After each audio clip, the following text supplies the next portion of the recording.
పిలా YouTube channel. ఈ video అయితే crypto currency గురించి కాదు అని చెప్పి మీకు అర్థమైపోయింది కదా. నేను చాలాసార్లు చెప్పానబ్బా క్రిప్టో కరెన్సీ మీదే వీడియోస్ చేయను, ఇంకా రకరకాల ఇన్ఫర్మేషన్స్ని ఇస్తూ ఉంటాను అని చెప్పి. సో ఈ వీడియో తర్వాత నమ్మని వాళ్ళు నమ్మేస్తారు అంతే. రీసెంట్గా నేను సూర్య కలిసి వియట్నాంని ఎక్స్ప్లోర్ చేసి వచ్చాం. సో మీ అందరికీ ఇప్పుడు ఐటినరీ విషయాలు చెప్పకుండా ఎలా ఉంటాను చెప్పండి.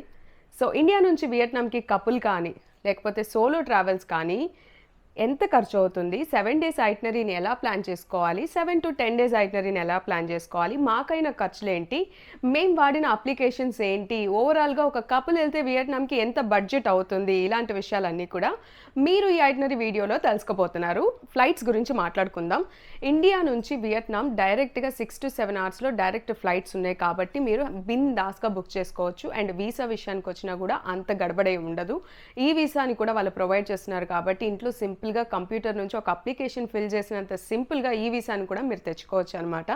సో ఇంత ఈజీగా ఉండి ఒక బ్యాక్ ప్యాకింగ్ డెస్టినేషన్ అయ్యి ఉండి ఇండియాకి చాలా దగ్గరగా ఉన్నటువంటి ఒక కంట్రీ వియట్నాం. సో అక్కడ టెంపరేచర్స్ అన్నీ కూడా సిమిలర్ టు ఇండియా లానే ఉన్నప్పటికీ బట్ వర్షాలు ఎక్కువగా పడేటువంటి ఒక కంట్రీ. సో దాన్ని స్పెషల్గా మీరు బాగా ఎక్స్ప్లోర్ చేయాలి అని అనుకుంటే కొన్ని సీజన్స్ ఉన్నాయి, అందులోనే మీరు ఎక్స్ప్లోర్ చేయడం అనేది మంచిదన్నమాట. బట్ మేము డిసెంబర్లో వెళ్ళాం కాబట్టి కొంచెం చలి అనేది ఎక్కువగా ఉంది, కొన్ని చోట్ల వర్షం పడుతుంది, కొన్ని చోట్ల చల్లగా ఉంది. కాబట్టి మీరు బుక్ చేసుకునేటప్పుడు మంత్ అనేది డెఫినెట్గా చూసి బుక్ చేసుకోండి. సో ఇప్పుడు ఫ్లైట్స్ విషయానికి వచ్చినట్టయితే మా ఇద్దరికి కలిపి ముంబైలో ఉంటాం కాబట్టి ముంబై నుంచి మాకు డైరెక్ట్ ఫ్లైట్ దొరికింది. సో అప్ అండ్ డౌన్ ఒక పర్సన్కి 15,000, నాకు 15,000 అప్ అండ్ డౌన్, సూర్యకు 15,000. సో 30,000 అనేది ఫ్లైట్స్ అనమాట. అందులో మనకి హ్యాండ్ బ్యాగేజ్ వచ్చేసి 7 kgs ఉంది. సో ఈ ఫ్లైట్స్ అన్నీ కూడా మేము బుక్ చేసుకున్న అప్లికేషన్ వచ్చేసి స్కై స్కానర్లోకి వెళ్ళిన తర్వాత ఇంకా చీప్లో అఫోర్డబుల్గా ఉండేటువంటి కొన్ని వెబ్సైట్స్ని చూపిస్తూ ఉంటుంది. అందులోకి వెళ్ళి మనకి ఏది నచ్చింది అని చెప్పి చూసుకొని ఆ వెబ్సైట్ ద్వారా ఆ ఎయిర్లైన్స్ ద్వారా మనం వెళ్ళి బుక్ చేసుకోవచ్చు. సో అందులో భాగంగా మేము వియట్ జెట్ అనే ఎయిర్లైన్స్ని సెలెక్ట్ చేసుకోవడం జరిగింది, అందుకనే అంత చీప్గా అయిపోయిందనమాట. బట్ ఇక్కడ ఇంకొక విషయం చెప్తాను మీకు. ఇద్దరం కపుల్ వెళ్తున్నాం, 7 kg అంటే సరిపోదు కదా అని చెప్పేసి మేమేం చేసామంటే extra 15 kg up and down తీసుకున్నాం. దానికి మాకు 5,000 రూపీస్ అలా అయింది. సో ఒకవేళ మీరు బ్యాక్ ప్యాకింగ్ ఇష్టపడే వాళ్ళంటే మీకు ఆ ఎక్స్ట్రా 5,000 కూడా అవ్వదు.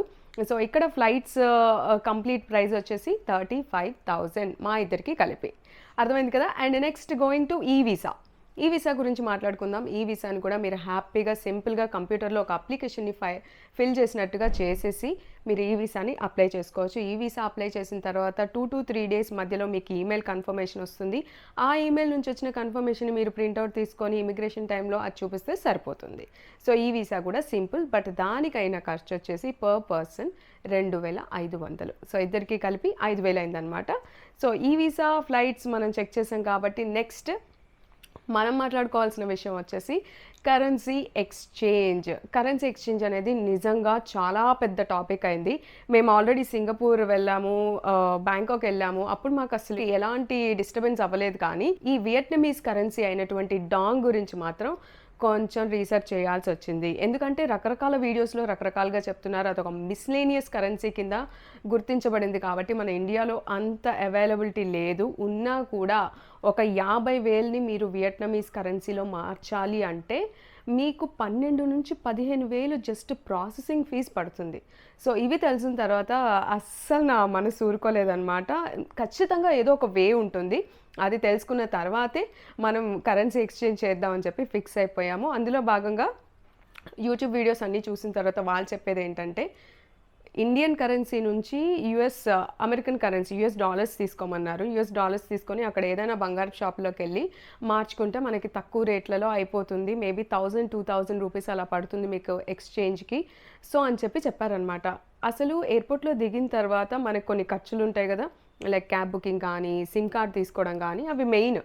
సో కాబట్టి ఇప్పుడు యూఎస్డి తీసుకొని వెళ్ళినా కూడా ఎయిర్పోర్ట్లో ఉన్న ఖర్చులు ఎలా అని చెప్పేసి మేము ఆలోచించాం అనమాట. సో అందుకని చెప్పేసి ముందుగా ఒక 5,000 రూపీస్ వర్త్ ఉన్నటువంటి వియట్నమీస్ డాంగ్ని ఇక్కడే మార్చుకున్నాం. ఎక్కువైనా తక్కువైనా పర్వాలేదు అని అనుకొని. బట్ దానికి మాకైన ఖర్చు వచ్చేసి 1,600 రూపీస్ ప్రాసెసింగ్ ఫీజ్ అయింది. దాని తర్వాత మాకు ఒక 12 లక్షలు వియట్నమీస్ డాంగ్ ఇచ్చారు.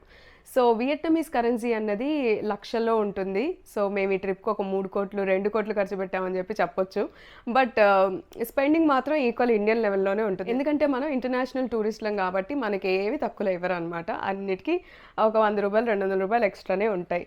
సో ఆ విధంగా మేము వియట్నమీస్ డాంగ్ ఒక రూ. 5,000 తీసుకొని వెళ్ళి ఎయిర్‌పోర్ట్‌లో ఫస్ట్ సిమ్ కార్డ్ తీసుకున్నాం. గ్రాబ్ అని చెప్పి ఒక క్యాబ్ సర్వీస్ అనమాట. ఇక్కడ ఇండియాలో ఓలా, ఊబర్ ఎలానో అక్కడ గ్రాబ్ అనేది ఎక్కువగా వాడుతూ ఉంటారు. జస్ట్ సింపుల్‌గా ఫోన్‌లో డౌన్‌లోడ్ చేసుకొని మనం వెళ్ళాల్సిన డెస్టినేషన్ రాస్తే శుభ్రంగా లాంగ్వేజ్ రాకపోయినా ఏమి మనకొచ్చినా రాకపోయినా ఎయిర్‌పోర్ట్ నుంచి ఫస్ట్ మనం హోటల్‌కి రీచ్ అవుతాం.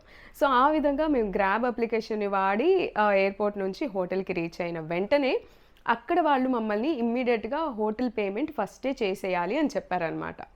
సో, ఈ కరెన్సీ ఎక్స్‌చేంజ్ ఎలా ఉండిందంటే, మేము తీసుకెళ్ళింది ఓన్లీ 12,00,000 వీఎన్‌డి. అంటే 12,00,000 డాంగ్ తీసుకెళ్ళాము. బట్ మా హోటల్ ఖర్చొచ్చేసి మాకు 10,00,000 పైనుందనమాట. ఆల్రెడీ సిమ్ కార్డ్‌కి అండ్ గ్రాబ్‌కి మేము ఖర్చు పెట్టింది ఎంత అంటే, సిమ్ కార్డ్‌కొచ్చేసి మన ఇండియన్ కరెన్సీ రూపీస్‌లో చెప్తున్నాను నేను. ₹750 ఖర్చు పెట్టాం. అది equivalent to 2,20,000 dong. So, SIM card వచ్చేసి 2,20,000 డాంగ్ ఖర్చు పెట్టేసాం. అండ్ గ్రాబ్‌కొచ్చేసి 80,000 వీఎన్‌డి. అంటే Vietnamese dong. So, which is equivalent to 250, 300 అలా పడిందనమాట. 5 కిలోమీటర్స్ డిస్టెన్స్‌కి. సో, ఎయిర్‌పోర్ట్ నుంచి హోటల్‌కి రీచ్ అయ్యేలోపు మేము ఖర్చు పెట్టింది వచ్చేసి ఒక 3,00,000 వీఎన్‌డి పైనే ఉంది. సో, ఇప్పుడు మా దగ్గర ఎంత ఉంది? ఓన్లీ 9,00,000 రూపీస్ ఉందనమాట. సో, హోటల్‌కెళ్ళి రిసెప్షన్‌లో మేము వెళ్ళగానే వాళ్ళు అడిగింది ఏంటి అంటే ఇమ్మీడియేట్‌గా పే చేయాలి అని చెప్పి. సో, మేము ఆల్రెడీ రీసెర్చ్ చేసుకొని ఎలా ఖర్చు పెట్టాలి, ఎలా విత్‌డ్రా చేసుకోవాలని తెలుసుకొని వెళ్ళాం కాబట్టి అక్కడ మాకు ఈజీ అయింది. సో, సూర్య ఎస్‌బీఐ కార్డ్ వాడి అక్కడ నుంచి కార్డ్ పేమెంట్‌ని డైరెక్ట్‌గా చేసేసాడు. సో, దానికి సంబంధించి మాకు 10,00,000కి ఒక 350 రూపీస్ ఖర్చయింది. సో, ఈ విధంగా కార్డ్ పేమెంట్స్‌కి ఎంత ఖర్చవుతుంది, ఎస్‌బీఐ కార్డ్ వాడే వాళ్ళకైతే 1.5% ప్లస్ 100 రూపీస్ అని చెప్పి మినిమమ్ చార్జెస్ అనేవి పడతాయని తెలుసుకొనెళ్ళి అక్కడికెళ్ళిన తర్వాత ఫస్ట్ మేము హోటల్ పేమెంట్ చేసినందుకు 350 ఖర్చయింది. ఆ తర్వాత మేము ఇమ్మీడియేట్‌గా వెళ్ళి దగ్గరలో ఉన్న ఏటీఎమ్స్‌లో కూడా మేము ఆల్రెడీ రీసెర్చ్ చేసుకొని వెళ్ళాం కాబట్టి, సో ఆగ్రో బ్యాంక్ అని చెప్పి ఒక బ్యాంకింగ్ సిస్టమ్ ఉందనమాట. అక్కడ ఉన్న రైతుల కోసం చాలా తక్కువ రేట్లలో విత్‌డ్రా ఆప్షన్స్ అనేవి ఉన్నాయి కాబట్టి మేము అది ఇండియా నుంచి రీసెర్చ్ చేసుకొని వెళ్ళి ఆగ్రో బ్యాంక్ ఏటీఎం మాకు దగ్గరలో ఉందని చెప్పి చూసుకొని అక్కడికెళ్ళి విత్‌డ్రా చేసుకున్నాము. విత్‌డ్రాల్ ఫీజు కూడా 350 రూపీస్, 450 రూపీస్ అంతే ఖర్చయింది తప్పితే మరీ వేలల్లో లేకపోతే ఇంకా మన ఇండియాలో కన్వర్షన్ రేట్లో ఖర్చయినంత అయితే అవ్వలేదు. సో, కరెన్సీ ఎక్స్‌చేంజ్ చేసేటప్పుడు మీరు ఖచ్చితంగా గుర్తుపెట్టుకోండి. వియట్నాంలో మీరు మీ కార్డ్ వాడొచ్చు. బట్ మినిమమ్ అమౌంట్ అనేది కొంచెం సర్వైవల్‌కి మీరు తీసుకెళ్ళిన తర్వాత ఖర్చు అనేది మీరు పెట్టుకోవడానికి ట్రై చేయండి. ఇది నేను చెప్పాలనుకుంది. సో, కరెన్సీ ఎక్స్‌చేంజ్ కానీ, కరెన్సీ ఎక్స్‌చేంజ్ స్టోరీ కానీ అదనమాట మాది. So, next moving on to hotels దగ్గరికెళ్ళిపోదాం. ఎందుకంటే మనం ఫ్లైట్స్ ఎంతయింది మాట్లాడుకున్నాం. ఈ వీసా అండ్ దెన్ సిమ్ కార్డ్‌కి ఎంతయింది అండ్ దెన్ గ్రాబ్‌కి ఎంతయింది ఇవన్నీ మాట్లాడుకున్న తర్వాత సో హోటల్ గురించి మాట్లాడుకోవాలి. హోటల్‌కి మాకు లక్కీగా చాలా తక్కువలో సో మేము ముంబై నుంచి దానాంగ్ అనే ప్లేస్‌కి డైరెక్ట్ ఫ్లైట్‌లో వెళ్ళాము. దానాంగ్ అనేది వియట్నాంలో సెంట్రల్ పార్ట్ అంటే సెంట్రల్ సిటీ అన్నమాట. సో దాన్ని ఎక్స్‌ప్లోర్ చేయడానికి వెళ్ళాం కాబట్టి మళ్ళీ దానాంగ్ అనే సిటీలో మనం ఎక్కడ ఉండాలి అని చెప్పి దాని గురించి కూడా కొంచెం రీసెర్చ్ అనేది మనం చేసుకోవాలన్నమాట. సో బేసిక్‌గా మేము కొన్ని మా ఇష్టానికి తగ్గట్టుగా కొన్ని అట్రాక్షన్స్‌ని బుక్ చేసుకున్నాము. వాటికి మిడిల్‌లో ఉంటే మనం బైక్ మీద ఎక్స్‌ప్లోర్ చేయాలి అనుకున్నా లేకపోతే క్యాబ్‌లో ఎక్స్‌ప్లోర్ చేయాలి అనుకున్నా మనకు కొంచెం ఈజీ అవుతుంది అని చెప్పేసి సో మేము ఒక మిడిల్ పార్ట్‌ని చూస్ చేసుకున్నాం అన్నమాట. అంటే సిటీ సెంటర్‌లో లేము, కొంచెం బీచ్ సైడ్‌కి మేము మా అకామిడేషన్ అనేది తీసుకోవడం జరిగింది. సో అందులో భాగంగా మాకైన ఖర్చు ఎంత అంటే మేము 4 డేస్ దానాంగ్లో స్పెండ్ చేసాము. సో మా ఫ్లైట్ వచ్చేసి మిడ్‌నైట్ ఫ్లైట్ కాబట్టి అర్లీ మార్నింగ్ రీచ్ అయిపోతాము అని చెప్పేసి మేము ఒకరోజు ఎక్స్ట్రాగా దానాంగ్లో హోటల్ బుకింగ్ అనేది తీసుకున్నాం అనమాట. మాకు ఈ 4 రోజులకి కలిపి 3,300 అయింది ఇద్దరికి. మంచి అకామిడేషన్, 3 స్టార్ అకామిడేషన్. సో 3,300 అంటే ఎంత, 800 అలా పర్ డే అనేది మా ఇద్దరికి ఖర్చు అయిన అమౌంట్ అనమాట. So which is very good option అనిపించింది నాకు. నేను booking.com ద్వారా ఈ హోటల్ బుకింగ్ని కూడా చేసుకోవడం అనేది జరిగింది. సో దానాంగ్లో మాకు ఫస్ట్ డే అయిన ఖర్చు ఏంటి, హోటల్ బుకింగ్‌కి 3300. ఆ తర్వాత మేము కొన్ని అట్రాక్షన్స్‌ని బుక్ చేసుకోవడం జరిగింది. సో, దానాంగ్‌కి రీచ్ అయిన వెంటనే మేము చేసిన పనొచ్చేసి రెస్ట్ తీసుకున్నాం హాఫ్ డే. ఆ హాఫ్ డే తర్వాత మేము ఎక్స్‌ప్లోర్ చేయడం అనేది స్టార్ట్ చేశామనమాట. సో, ఈ ఎక్స్‌ప్లోర్ చేయడానికంతా కూడా గ్రాబ్ అనే అప్లికేషన్ ఉంది అని చెప్పాను కదా! మీరు దాని ద్వారా అయినా ఎక్స్‌ప్లోర్ చేయొచ్చు. లేదా మీరు స్కూటీ రెంటల్స్ తీసుకొనైనా ఎక్స్‌ప్లోర్ చేయొచ్చు. అండ్ వియత్నాం అనే కంట్రీలో మీరు రైట్ సైడ్ డ్రైవ్ చేయాల్సుంటుంది. మనకి లెఫ్ట్ కదా! అక్కడ రైట్ అనమాట. చాలా కన్‌ఫ్యూజింగ్‌గా ఉంటుంది. ఒక గంట, 2 గంటలు బుర్ర పనిచేయదు. అదేంటి వీళ్ళు ఇటొస్తున్నారు అని చెప్పేసి. బట్ మీరు ఒక హాఫ్ డే అయిపోయిన తర్వాత మనం అడ్జస్ట్ అయిపోతాం అనమాట. అండ్ మన ఇండియన్ రోడ్స్ లానే ఉంటాయి. కాకపోతే అంత గతుకులు, అంత ఎక్కువ ట్రాఫిక్ జామ్ అనేది దానాంగ్‌లో మాకు కనిపించలేదు. అండ్ ఇక్కడ స్కూటీ గురించి మాట్లాడాలి. స్కూటీ గురించి మేము స్కూటీ రెంటల్‌కే తీసుకొనెళ్ళాము. సో, స్కూటీ రెంట్‌లొచ్చేసి ఇక్కడ ఇండియాలో ఉన్నప్పుడే గూగుల్‌లో రకరకాల వెబ్‌సైట్స్ అన్నీ చూసిన తర్వాత ఒక వెబ్‌సైట్ కనిపించింది. సో, దానిలోనే బుక్ చేసుకున్నాం. దానికి సంబంధించిన డీటెయిల్స్ నేను మీకు కింద కావాలంటే డిస్క్రిప్షన్ బాక్స్‌లో అయినా ఇస్తాను. అండ్ దానికి మేము 3 డేస్ దానాంగ్‌లో ఉంటాం గదా! మాకు 3 డేస్‌కి కలిపి 2,20,000 వీఎన్‌డి అయింది. అంటే 750 రూపీస్ అనమాట. అదే హోటల్ ద్వారా డైరెక్ట్‌గా తీసుకుంటే మీరు 500-600 పర్ డే పడుతుంది. అది చూసుకొని అందులో కూడా తగ్గించాలి ఆప్షన్ ఉన్నప్పుడు ఎందుకు వదులుకోవాలి అని చెప్పి మేము ముందు నుంచే ఇండియాలో ఉన్నప్పటి నుంచే భయ్యా మేము ఈ టైంకి వస్తాము, మాకు బైక్ కావాలి, మంచిగా ఫోన్ పెట్టుకోవడానికి హోల్డర్ కూడా కావాలని చెప్పి రిక్వెస్ట్లు రైజ్ చేశాము. సో వాళ్ళు హ్యాపీగా మేము రీచ్ అయ్యాం హోటల్కి పొద్దునే, అప్పుడే డెలివరీ ఇచ్చేశారు. సో ఆ తర్వాత 3 డేస్ ఇంకా మొత్తం బండిలోనే. అండ్ ఇప్పుడు దానాంగ్‌లో మేము ఫస్ట్ డే ఎలా ఎక్స్‌ప్లోర్ చేసామన్నది తెలుసుకుందాం. సో ఫస్ట్ వచ్చేసి మేము ఫ్లైట్స్ దిగి వెళ్ళిన వెంటనే ఫస్ట్ చేసిన పని రెస్ట్ తీసుకోవడం. ఎందుకంటే మొత్తం నైట్ ఫ్లైట్ కాబట్టి అన్ని గంటలు 6, 7 గంటలు ఫ్లైట్‌లో ఉన్నాం కాబట్టి కంపల్సరీ రెస్ట్ అవసరం. ఆ మోతకి, ఆ సౌండ్‌కి, ఇంకా వియట్ జెట్ అనేది చిన్న ఫ్లైట్ కాబట్టి ఇంకా ఎక్కువ ఇరిటేషన్ వచ్చింది చెప్పాలంటే. సో ఒక హాఫ్ డే రెస్ట్ తీసుకున్న తర్వాత మా destination and first attraction point మా ట్రిప్‌లో 3D ఆర్ట్ మ్యూజియం. ఇది మా హోటల్ నుంచి అప్రాక్సిమేట్‌గా 7-8 కిలోమీటర్స్ ఉంది. దీనికోసం మేము బైక్ మీద వెళ్ళడం అయితే జరిగింది. అండ్ ఈ అట్రాక్షన్‌కి 3D ఆర్ట్ మ్యూజియం అనేది ఒక్కొక్క కంట్రీలో ఒక్కొక్క ఆర్టిస్ట్‌ల చేత క్రియేట్ చేయబడి ఉంటుందన్నమాట. బేసిక్‌గా ఒక 3D ట్రిక్ మ్యూజియం. అంటే మనం అక్కడ నుంచుంటే 3D బొమ్మలో కనిపిస్తూ ఉంటాము. లేకపోతే 3D ఫీల్ వస్తది కదా! ఆ విధంగా చేత్తో పెయింట్ చేయబడిందనమాట ఆ ప్లేస్ వచ్చి. మాకదంతా విన్న తర్వాత క్లూక్‌లో దాని రివ్యూస్ అన్నీ చదివిన తర్వాత చాలా ఇంట్రెస్ట్ వచ్చింది. సో, సరే అని చెప్పి తక్కువగా ఉంది, ఇద్దరికీ కలిపి 700, పర్ పర్సన్ వచ్చేసి 350 రూపీసే కదా అని చెప్పి ఫస్ట్ ఒక హాఫ్ డే దాన్ని ఎక్స్‌ప్లోర్ చేయడానికి అక్కడికి వెళ్ళిపోయాము. ఆ నైట్ వచ్చేసి దానాంగ్‌లో డ్రాగన్ బ్రిడ్జ్ అనేది చాలా ఫేమస్. అక్కడికి వెళ్ళిన వాళ్ళందరూ డ్రాగన్ బ్రిడ్జ్‌ని చూసే వస్తారు. అండ్ ఒకవేళ మీరు సాటర్డే, సండే వెళ్లారు అంటే ఇట్స్ అన్ అడ్వాంటేజ్. డ్రాగన్ వచ్చేసి వాటర్ అండ్ ఫైర్‌ని వదులుతూ ఉంటుంది. అది 9-9:30 బిట్వీన్ వేస్తారనమాట. సో అది కూడా చూసే ఆపర్చునిటీ మేము సాటర్డే వెళ్ళడం వల్ల మాకు దక్కింది. సో ఆ డ్రాగన్ ఫైర్ వదలడం అవన్నీ చూసి అక్కడే పక్కనున్న ఒక లవ్ బ్రిడ్జ్ అని ఉంటుంది. ఆ లవ్ బ్రిడ్జ్ మీద చాలా ఫొటోస్ దిగేసి అక్కడున్న అంబియన్స్ అంతా కూడా చాలా ఫీల్ అయ్యి, సో అలా ఆ రోజు ఫస్ట్ డే అయిపోయి ఇంకా హోటల్కి వచ్చేసాం అనమాట. సో అమేజింగ్ ఎక్స్పీరియన్స్ దానాంగ్లో ఫస్ట్ డే వర్షం పడినప్పటికీ. సో ఫస్ట్ డే ఖర్చు ఎంత అయిందో మీరు చూసారు కదా. సెకండ్ డే వచ్చేసి దానాంగ్లో మేము ఎక్స్ప్లోర్ చేసింది ఏంటంటే marble mountain and Hoi An village. ఈ రెండింటికి ఎలాంటి ఎంట్రన్స్ టికెట్స్ లేవు. ఈ రెండు ఫ్రీ. ఓన్లీ బైక్ రెంటల్సే అనమాట. So marble mountain and Hoi An అనేది కూడా మస్ట్ విజిటింగ్ ప్లేస్. యూజువల్గా దానాంగ్ వెళ్ళిన వాళ్ళు ఏం చేస్తారంటే ఫస్ట్ హోయాన్ వెళ్ళిపోతారు. హోయాన్లో ఎక్స్ప్లోర్ చేసి దానాంగ్కి వస్తారనమాట. బట్ మా ఐటినరీ వచ్చేసి ఫస్ట్ దానాంగ్లో రీచ్ అయ్యి దానాంగ్ ఎక్స్ప్లోర్ చేసి హోయాన్ ఓన్లీ ఒక నైట్ మాత్రమే పెట్టుకున్నాము. ఒక నైట్ మాత్రమే ఎందుకు పెట్టుకున్నాము అని చెప్పి అక్కడికి వెళ్ళిన తర్వాత మాకు ఫుల్ సాటిస్ఫాక్షన్ వచ్చింది. ఎందుకంటే ఫుల్ వానలు హోయాన్లో అండ్ దానాంగ్లో కూడా. సో ఒకవేళ మేము అంత చిన్న విలేజ్లో మొత్తం 3 డేస్ స్పెండ్ చేసే దానికంటే ఒక నైట్ చూసేసి వస్తే బాగుంటుంది అనేది మాకు ఫస్ట్ ఇండియాలో ఉన్నప్పటి నుంచే ఉందన్నమాట. బట్ అన్ఎక్స్పెక్టెడ్గా అక్కడ వెదర్ మారిపోవడం, వాన పడడం, అసలు వానే పడదు డిసెంబర్లో, బట్ వాన పడింది అనమాట అక్కడికి వెళ్ళిన తర్వాత. సో ఆ విధంగా మేము బుక్ చేసుకున్న ఐటినరీ మాకు కొంచెం ఏమంటారు ఫేవర్ చేసిందని చెప్పాలి. అండ్ థర్డ్ డే ఇన్ దానాంగ్ వచ్చేసి మేము బానా హిల్స్ అని ఒక ప్లేస్ ఉంది.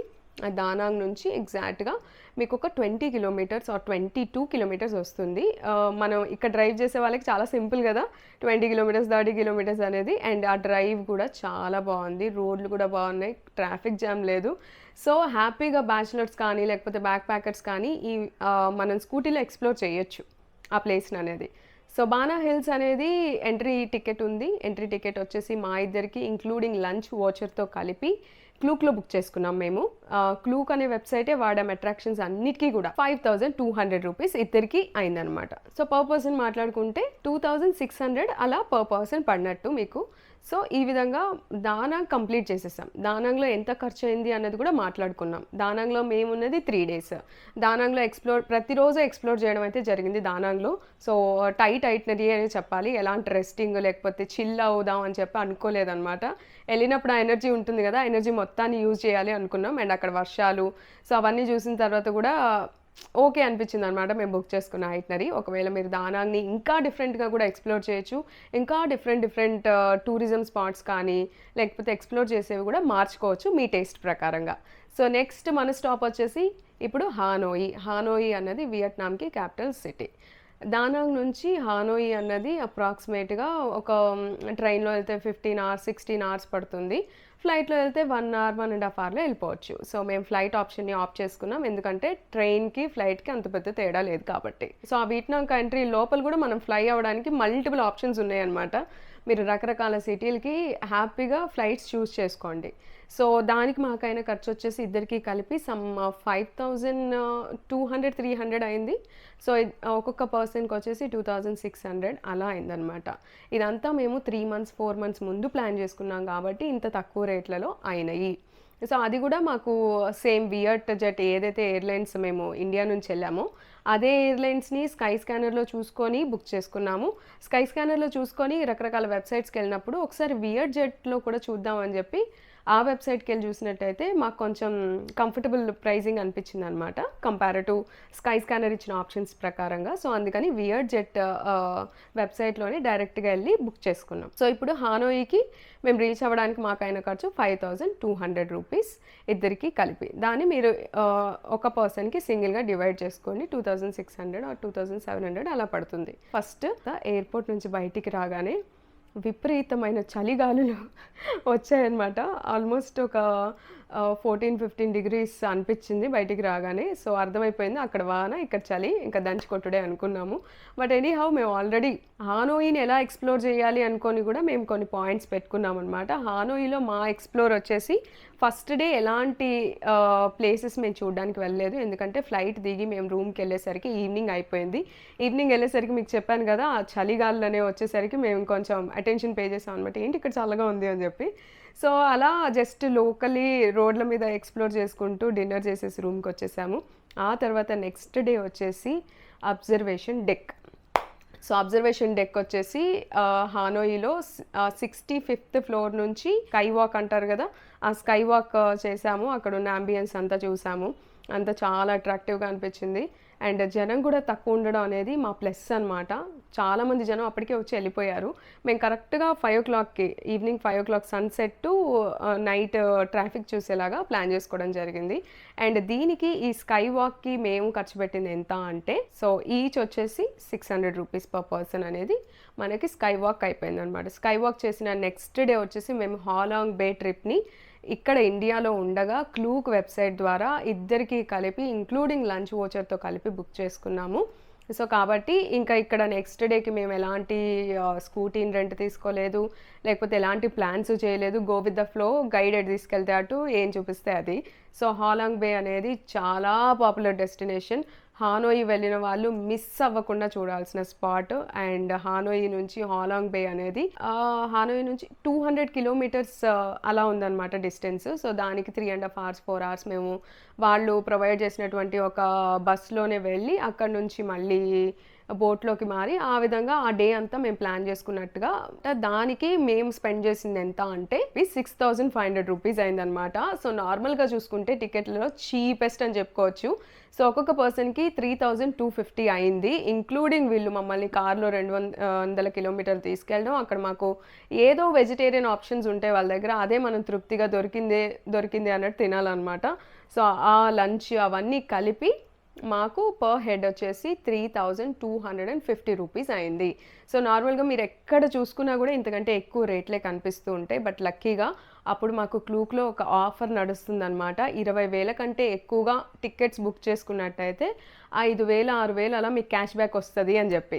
ఇంకా అదే పనిగా ఉన్న అట్రాక్షన్స్ అన్నీ లైన్‌గా ఆ కార్ట్‌లో యాడ్ చేసుకున్న తర్వాత మాకు 20,000 కంటే పైన అవ్వడము, మాకు ఆ ఆఫర్ రావడం. అందువల్ల ఈ అట్రాక్షన్ టికెట్స్ అన్నీ కూడా మాకు తక్కువ పడడం అనేది జరిగింది. ట్రెక్కింగ్ చేస్తాము, అక్కడ ఉన్నటువంటి కేవ్స్ చూస్తాము, ఆ కొండల మధ్యలో ప్రశాంతంగా స్లోగా అలా బోట్‌లో వెళ్తుంటే అమేజింగ్ ఉంటుంది. దాంతోపాటు మా గైడ్ ఎక్స్ట్రాడినరీ, దానికి సంబంధించిన లింక్ ఇస్తాను. గైడ్ ఎక్స్ట్రీమ్లీ ఎక్స్ట్రాడినరీ, మాకు మస్తు నచ్చాడనమాట. ప్రతి చోట ప్రతి సెకను ఎక్కడ వేస్ట్ అవ్వకుండా జనం ఎక్కువ మంది వచ్చే లోపే మమ్మల్ని ఆ ప్లేస్ చూపించేసి తీసుకొచ్చేస్తున్నాడు. So which is very good అనిపించింది. అండ్ అక్కడ మమ్మల్ని చాలా జాగ్రత్తగా తీసుకెళ్ళి జాగ్రత్తగా హోటల్ వరకు వదలడం, లేకపోతే మనకి దగ్గరలో ఉన్నటువంటి ఏదైనా రెస్టారెంట్ ఆయనే చెప్పి ఇక్కడ ఇది బాగుంటుంది, ఇక్కడ అది బాగుంటుంది, ట్రై చేశారా అని చెప్పి ఒకవేళ కావాలంటే అక్కడ ఆపుతాను అని చెప్పి ఈ విధంగా ఫ్రెండ్లీ సర్వీస్ అనేది ఉందన్నమాట హాలాంగ్ బేది. సో హాలాంగ్ బేలో అంత ట్రెక్కింగ్ చేసి అంత అలసిపోయిన తర్వాత నెక్స్ట్ డేకి లేవబుద్ధి కాదు, అదే పని చేసాం. నెక్స్ట్ డే రెస్ట్ అనమాట. సో ఇక్కడ మేము ట్రిప్ వెళ్ళిన దగ్గర నుంచి రెస్ట్ పాయింట్ ఏదైనా ఉంది అంటే హాలాంగ్ బే తర్వాత తీసుకున్నటువంటి రెస్టే. సో ఇప్పటికి మనం దానాంగ్లో 3 డేస్ కంప్లీట్ చేసాము, హానోయిలో ఒక 2 డేస్ కంప్లీట్ చేసాం, అంటే 5 డేస్ అయింది. సో మేము ఒక రెస్ట్ డే అనేది తీసుకున్నాం. కొంతమంది ఆ రెస్ట్ డే కూడా తీసుకోరు, ఎందుకంటే పైసా టు పైసా మనం ఖర్చు అయిపోతుంది, త్వరగా చూసుకొని వెళ్ళిపోతే సరిపోతుంది అని చెప్పి మేము కొంచెం రిలాక్స్డ్ మేనర్లో ప్లాన్ చేసాం కాబట్టి అలా ఒక రెస్ట్ డే అయింది. ఆ రెస్ట్ డే తీసేస్తే మనం ఇప్పుడు మన ఐటినరీలో 6th డేకి రీచ్ అయ్యాం. సో 6th డే వచ్చేసి మాకు నిన్బిన్ అని చెప్పి, అసలు హెవెన్ అనేది ఎట్లా ఉంటుందో నేను ఊహించుకుంటూ ఉండేదాన్ని, కానీ నిన్బిన్ చూసిన తర్వాత నేను ఫిక్స్ అయిపోయా ఇదే హెవెన్ అని చెప్పి. అంత అమేజింగ్ ల్యాండ్స్కేప్ కానీ, అక్కడ ఉన్న వ్యూస్ కానీ, మేము వెళ్ళే boat ride 3 hours boat ride కానీ నా ఫ్యూజ్లు అవుట్ అయిపోయాయి. నేను చాలా వీడియోస్లో చూసా, యూట్యూబ్ వీడియోస్లో. బిఫోర్ నేను ఏదైనా ప్లేస్ని ప్లాన్ చేసేటప్పుడు అక్కడ ఉన్నవన్నీ చూసేస్తాను అనమాట.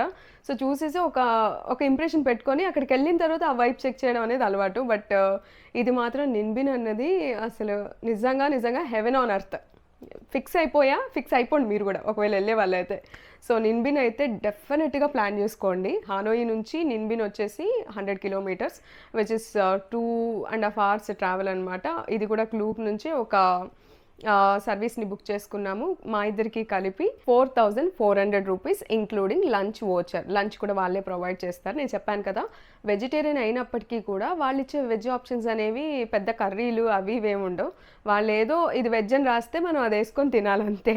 సో కాబట్టి నాన్ వెజిటేరియన్స్ అయితే చాలా ఆప్షన్స్ ఉంటాయి, బట్ నాన్ వెజిటేరియన్స్ కూడా అక్కడకు వెళ్ళి నాన్ వెజిటేరియన్ని ఎంజాయ్ చేయలేరు అని నాకు అనిపించింది. ఎందుకంటే అక్కడ వాళ్ళు హాఫ్ కుక్డ్ లేదా అసలు కుక్ చేయరు, అలాంటి నాన్ వెజ్ ఆప్షన్స్ ఉన్నాయి. అండ్ ఎక్కువ సీ ఫుడ్ దొరుకుతుంది.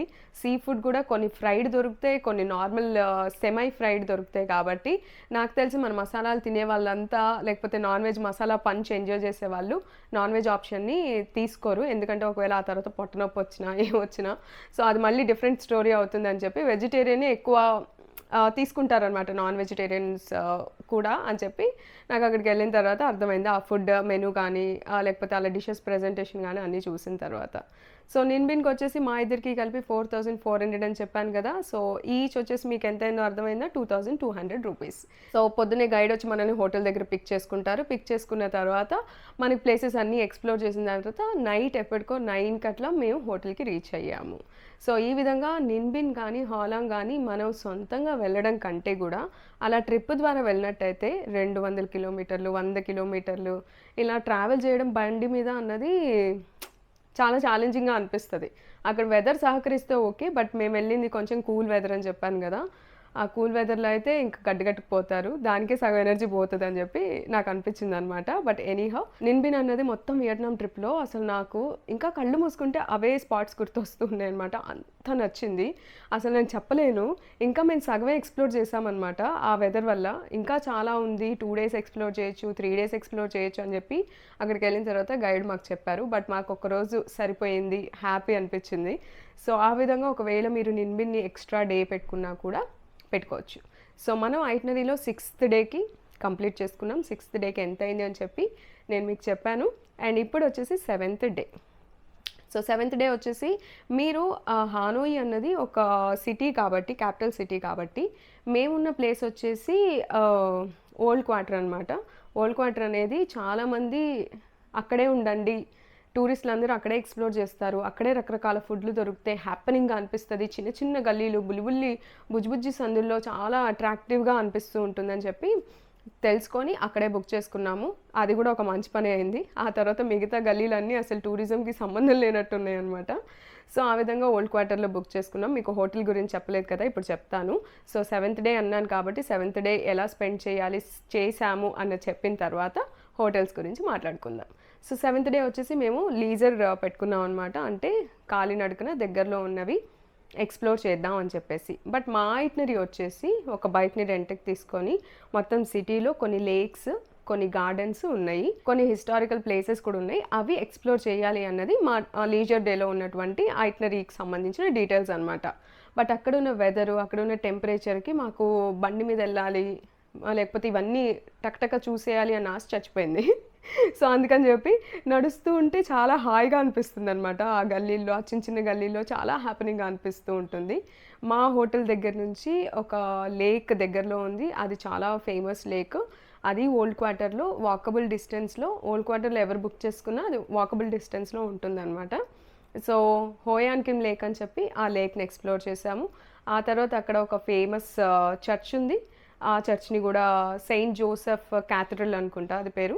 సో, దాన్ని కూడా ఎక్స్‌ప్లోర్ చేసేసి దాని లైటింగ్‌ని, దాని హిస్టరీని అంతా తెలుసుకొని అక్కడ కూడా కొంచెం సేపు ఉండి, అలా ఆ డేని మొత్తంగా shopping plus lake plus church ఈ విధంగా ఆ 3 స్పాట్స్‌ని జస్ట్ కాలినడకన హ్యాపీగా ఎక్స్‌ప్లోర్ చేశాము. సో, మేము ఎక్స్‌ప్లోర్ చేసిన టైం ఏందంటే సాటర్‌డే, సండే అనమాట.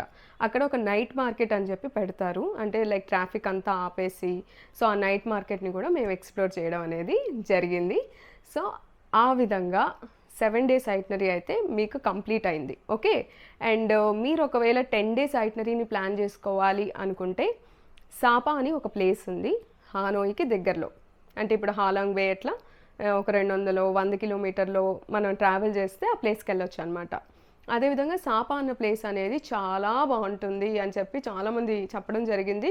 మేము కూడా చూసాము. మాకు కూడా నచ్చింది. కాకపోతే ఇంకా మరీ అన్ని నేచర్ డెస్టినేషన్స్ అవుతున్నాయి అని చెప్పి అనుకోని ఇండియాలో ఉండంగానే ఆపేసాం అనమాట.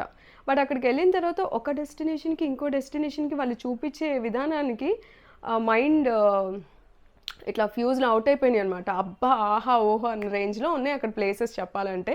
సో, బట్ ఎవరైనా next time 10 days itinerary plan చేసుకున్నట్టయితే సాపాని కూడా విజిట్ చేయండి. మేము విజిట్ చేసిందల్లా central and north.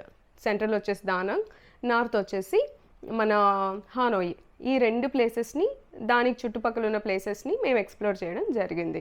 And హానోయిలో hotels గురించి మాట్లాడలేదు కదా! హానోయిలో హోటల్స్ వచ్చేసి మాకైన ఖర్చు వచ్చేసి వీఎన్‌డీ ప్రకారంగా అయితే 45 లక్షల వీఎన్‌డీ అయింది. సో, అదే మన ఇండియన్ కరెన్సీలో అయితే జస్ట్ 14,500 6 రోజులకి కలిపి. సో, ఆ విధంగా మా ఐటినరీ అన్నది, దానికి సంబంధించిన ఖర్చులన్నవి ఇప్పుడు నేను డీటెయిల్డ్‌గా లైన్ బై లైన్ మాకైన ఖర్చులు అండ్ అక్కడ ఐటినరీ ప్రకారంగా నేను మీకు ఇస్తాను. ఇప్పుడు చూసుకోండి. అండ్ ఇప్పుడు అప్లికేషన్స్ గురించి మాట్లాడుకుందాం. మనం వియత్నాం వెళ్ళినప్పుడు మనకు ఉపయోగపడే అప్లికేషన్స్ వచ్చేసి గ్రాబ్ వచ్చేసి క్యాబ్ బుకింగ్‌కి, క్లూక్ వచ్చేసి అక్కడ ఉన్న అట్రాక్షన్స్‌ని ఎక్స్‌ప్లోర్ చేయడానికి, అండ్ హ్యాపీ కవ్ అనేది వెజిటేరియన్ ఆప్షన్స్, మనకు చుట్టుపక్కల ఏం వెజిటేరియన్ షాప్స్ ఉన్నాయి, ఎంత డిస్టెన్స్‌లో ఉన్నాయి, ఎంత రేట్‌లో ఉన్నాయని చెప్పి హ్యాపీ కవ్ అనేది ఒక వెజిటేరియన్ ఆప్షన్స్ కింద మీరు తినాలి అనుకున్న వాళ్ళు ఎక్స్‌ప్లోర్ చేయడానికి. ఫ్లైట్స్‌కి వచ్చేసి స్కై స్కానర్. ఈ విధంగా ఈ 4 అప్లికేషన్స్ అనేవి మేము వాడామన్నమాట. ఒకవేళ మీకు ఇంకా దీని మీద ఎలాంటి క్వెషన్స్ ఉన్నా నాకు కింద కామెంట్ సెక్షన్‌లో రాయండి. నేను మీకు హెల్ప్ చేస్తాను. అండ్ ఈ వీడియో మీకు నచ్చినట్టయితే you know the drill. You have to like, share, comment on this video. So, మళ్ళీ నెక్స్ట్ వీడియోలో నెక్స్ట్ ఇన్ఫర్మేషన్‌తో మీ ముందు ఉంటుంది మీ ముంబై పిల్ల. Until then see you. Tata. Bye.